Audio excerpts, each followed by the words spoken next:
respected dignitaries both on and off the days, esteemed guests and participants, on behalf of Veer Narmad South Gujarat University, I extend a warm welcome to you all to this workshop on navigating the industry of future, transformative governance and digital Bharat. Namaste to all of you, Honorable Vice Chancellor Sir, Department Head of Department of HRD, Dr. Thakur Sir, learned professors, and all the audience members of my panel, Santoshi, who has come specially all the way from Mumbai, Mrunal Bhai Shukla, who is my dear and elderly mentor from South Gujarat Chamber of Commerce, and Mr. Gabani. So with the temperament of the audience, I know we started slightly late, and when you have a very scholarly and erudite speakers like Mrunal Bhai, Santoshi, and a very passionate and enthusiastic speaker like Mr. Gabani. Generally, when Santoshji started his speech, like he felt slightly tinted before giving a speech. So I thought like what I should be speaking about. Because the beauty of being last in the panel discussion, or especially in the sessions like this, when you do have such speakers, they almost take everything out of you. And you don't have everything to say, and then you end up just saying by, I'll share the different perspective. That's the best thing which the speaker in the last would say.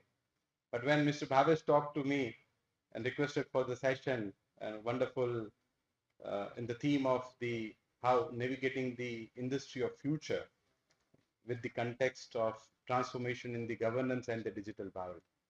So two words slightly got my attention when we talked about the transformation in governance and we talk about the digital Bharat.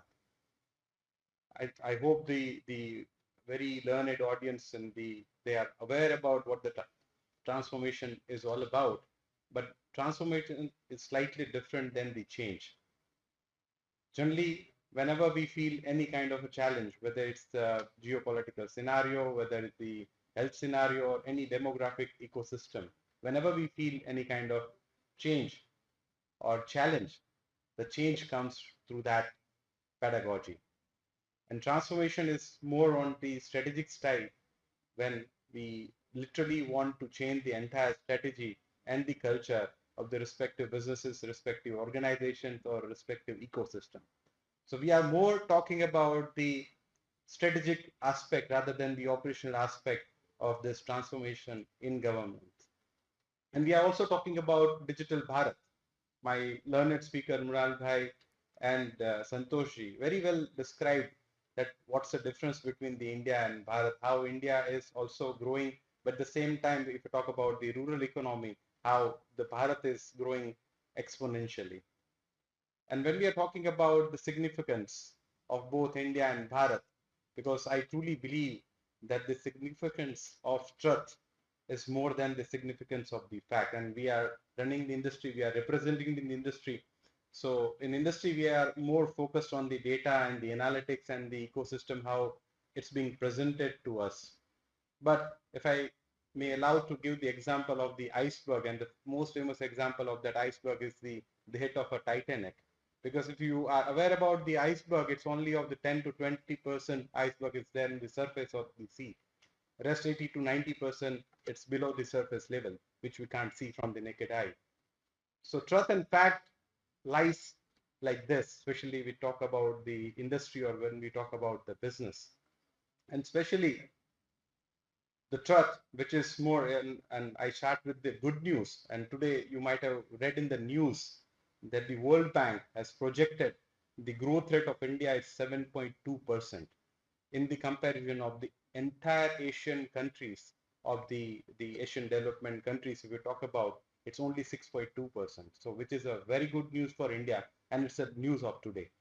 And you can literally feel by the virtue, and it's a third party assessment. So we are truly going in the way of if you heard the speech of any the World Bank leaders, they are considering India as the northern star of the global south. The global south is we are at the tip of the south part. That's why we are considered to be as the country of the global south. So we are truly setting the benchmark in the global south and rising like a northern star.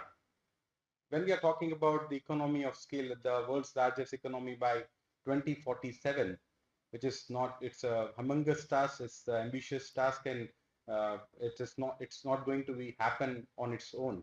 So certain things, certain interventions which we need to ponder upon while working into the business or working into a respective industries.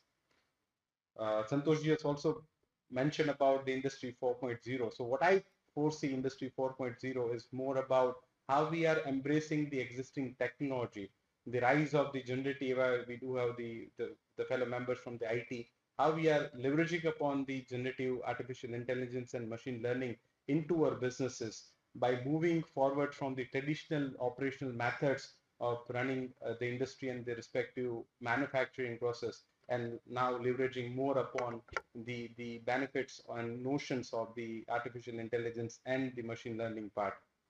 When we are talking about the digital infrastructure and the development of cybersecurity, my fellow speaker also pondered about how the rise of Surat has also happened as a digital valley. But if I were to compare the respective sectors, like other three sectors, the diamond textiles and the Hazira belt sector, where most of the elite manufacturing processes are happening. So if you see the scenario 60 years back, that how the manufacturing was happening, especially the textile. I think you also mentioned about the manufacturing process in the textile or in the diamonds. So now we are leveraging more and more technologies, and the digital infrastructure has been built upon in the respective industries. So it's not like that we are only dependent on the technologies being imported from the Western countries, but the indigenous development of the technology is also happening. And Santoshi, I'm proud that Santoshi is there in the forum. And K9 Vajra, when they made the K9 Vajra in the Hazira campus, who would ever imagine that after Bofors, which was imported from a third country, best howitzer India has ever got is got manufactured in the Hazira campus of L&T. Who has ever thought that the world's biggest office would establish their footprint in the city of Surat, and that is Surat Diamond Bush. They're bigger than the Pentagon, 7.5 million square feet. So the rise of the tier B towns are actually happening exponentially, whether it's the defense manufacturing, whether it's also the manufacturing like the IT or the diamonds or the textile, because textile is also not left behind, because as of now, the Surat as a city is the third largest hub for the textile manufacturing in India, and that is a good news for the Surtis. When we are talking about the skilling and recycling, we are sitting in the Chanakya Hall. I could not refrain myself from reflecting upon the quote by Chanakya himself, that amamantram aksharam nasti nasti mulanoshadam ayogyaham purusho nasti yojakastra durlabha. It simply insinuates that there is no mantra in this world which does not contain any meaning. There is no plant in this world which does not contain any medication value. There is no human being in this world which does not contain any skill or any kind of competencies. And being an HR, Santoshji and Munalji would be able to reiterate more onto it. Then what is missing? Yojakasra Dullabha. The right man or the right woman. I'm not men. I'm not doing having a gender bias into it, but I'm morely on about the gender equality. But right human being is missing, and the person who can identify the right set of skill in that particular human being, that is missing. And we are keep on saying that the gap between the industry and academia is keep on happening, and it's keep on getting larger and larger, and industry is blaming the academia that they are not supporting enough, and academia is blaming the industry that the industry is not participating and joining hands together. So it's like a blame game is happening since many years, but now is the time, if we are really wanting India to be world's largest economy by 2047. So rather than having the respective notions into the who is leading the first, if the industry and academia is going hands to hands together, and then we'll be able to thrive upon the partnership in a true sense to make India the largest economy by 2047. When we are talking about promoting the innovation and the innovative ecosystem, there was a time when we used to say that necessity is the mother of innovation or the invention, but time has come that it is not, the innovation and the invention has not become the necessity, it has become the urgent, and it has become the urgency in a true mind. So how we can promote the culture of innovation within the industry and the academia both, because the earlier speaker from ISRO also reiterated on the fact that the Western countries are more identical and they're more uh, focused on their IPRs rather than getting it manufactured there and creating the pollution in their own country. So I think the time has come that India has to take the lead in the IPR side, where we can literally develop the technology and we can enjoy the benefits of it by getting it manufactured in some third countries. And that is all only would be possible if you're having the perfect ecosystem or the policy and the regulatory framework. That when we talk about the strategy, because we are also relying in India most of the time on the strategic and the policy decision by the government. So time has come when the government has to think in a very agile manner, where they can release the policies and framework which is more adherence to the benefits of the industry and academia both. And NAP 2020, sir, is the very right set of example where we have aligned our academic the policies and the processes to the Western world, and so that the students, especially whether the students are for higher studies when they go abroad and find the difficulties to having the cope up with the Western academic system, and the students who are also coming India to find that harmony in their respective ecosystem. And the last, I talk about the smart rural and the urban areas, because if we are only focusing on the urban areas, because if you say about the all top 5 metro cities, they are getting full and full day by day, and they are already on a saturation as far as the smart urban ecosystem is concerned. But if we have to literally thrive upon the global side, and I keep on saying that in India, we are out of the 15 lakh companies. So 1.5 million companies are existing in India. Out of 1.5 million companies, only 7,000 companies are listed companies. So what about rest of the almost 1.45 million companies who are equally contributing and representing the MSME sector? So until and unless those MSME sectors are not thriving enough, it's really difficult to get on leverage upon the global economy by 2047. So I think that's the move which the government need to have, how they can support the MSME sector.